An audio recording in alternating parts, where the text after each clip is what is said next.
tous. Le retour sûr d'aujourd'hui sera sur un roman que j'ai qualifié de roman jeunesse, young adult plutôt. Et je l'ai fait toujours dans le cadre de mon activité à la bibliothèque municipale de la Bâtie, puisque c'est une série qu'on a rentrée au rayon ado. Et que je ne connaissais pas. Voilà, je sais que ça a été adapté en série, mais je ne l'ai pas vu, je n'avais encore pas mis le nez dans ces romans-là. Et en fait, Mathilde aurait très bien pu faire un mercredi avec Mathilde avec moi là-dessus, puisqu'elle est en train de terminer cette saga, et elle est méga fan. Elle n'a pas arrêté de m'en parler. Elle m'a tellement bassinée avec, j'ai dit, mais il faut que je fasse quelque chose, il faut que je la lise. C'est les Mortal Instruments. Oui, je l'ai rendu à la bibliothèque déjà. J'ai rendu le tome 1 parce que j'ai attaqué le tome 2. Mortal Instruments, alors bon, il y en a beaucoup certainement d'entre vous qui l'auront vu sur Netflix. Vous avez de la chance. Et Mortal Instruments de Cassandra Clare. Moi, j'ai attaqué par la série Les Origines, qui est en 3 tomes. Je vais vous parler aujourd'hui donc de celui que j'ai lu vraiment, enfin que j'ai terminé, qui est L'Ange mécanique, le tome 1 des Origines. Donc on est sur de la fantasy young adulte, un peu, je sais pas si on pourrait même dire que c'est de l'Uchronie, mais en tout cas on est sur de la fantasy parce qu'on a des créatures obscures, comme ils disent, donc des vampires, des loups-garous, des ghouls, plein de trucs comme ça, et c'est un peu comme dans Buffy, des chasseurs de vampires, enfin des chasseurs d'ombre, voilà. Donc ce sont des super guerriers descendants des anges qui ont des marques plein le corps et puis qui sont là, c'est la police du paranormal. Donc dès qu'il y a un déséquilibre dans la balance, voilà, des créatures magiques qui s'attaquent trop aux humains, les chasseurs d'ombre sont là pour intervenir. Donc il y a un pacte, on va dire, qui régit tout ça. Il y a une loi pour le bien de tout le monde, pour le bien de l'humanité, pour une bonne cohabitation, et que les chasseurs d'ombre sont chargés de faire respecter. C'est publié chez PKJ. Moi, je l'ai lu en à peine quelques jours. Je l'ai dévoré. Les origines, en tout cas le premier tome, on a ce personnage de Tessa qui est une jeune orpheline qui vient de New York. Elle débarque pour retrouver son frère à Londres, Nate. Donc leurs parents sont décédés, sa tante qui était avec elle à New York vient de décéder et elle rejoint son frère.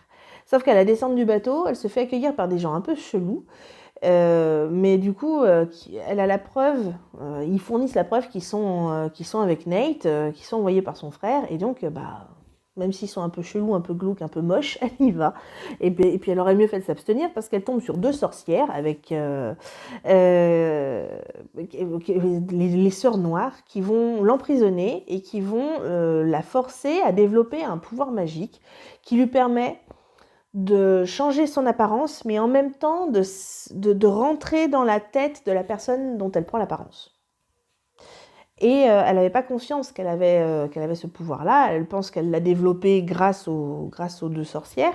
Elle sait pas à quoi s'en tenir. Mais bon, elle tient coûte que coûte le choc parce que les sorcières lui ont dit que elle tenait son frère en otage, que si elle essayait de s'enfuir ou quoi que ce soit, elle tuerait son frère.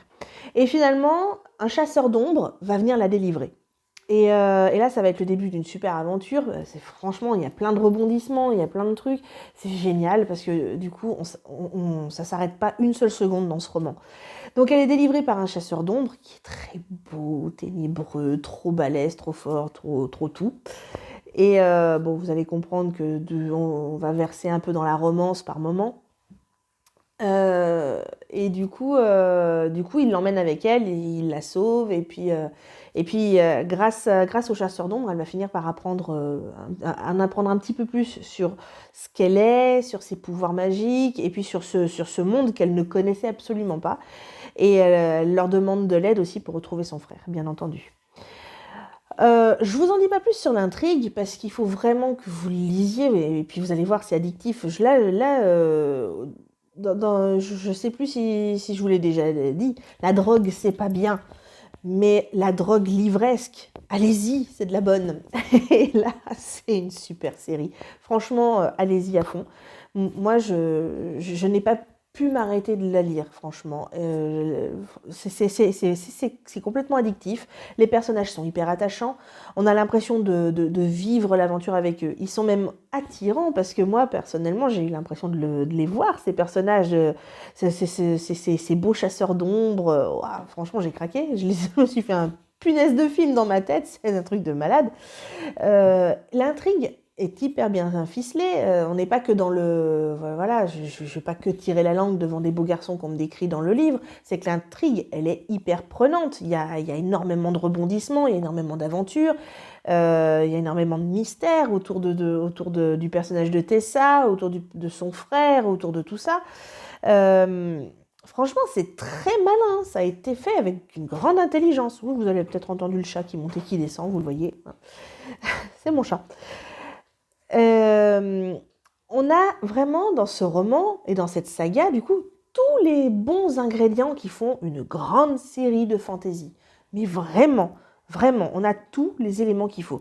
L'aventure, le mystère, on a de l'humour. Parce que, putain, à des moments, mais j'étais morte de rire. Il faut voir la répartie que certains personnages ont, quoi. C'était dingue. Il y a des personnages qui sont hyper drôles.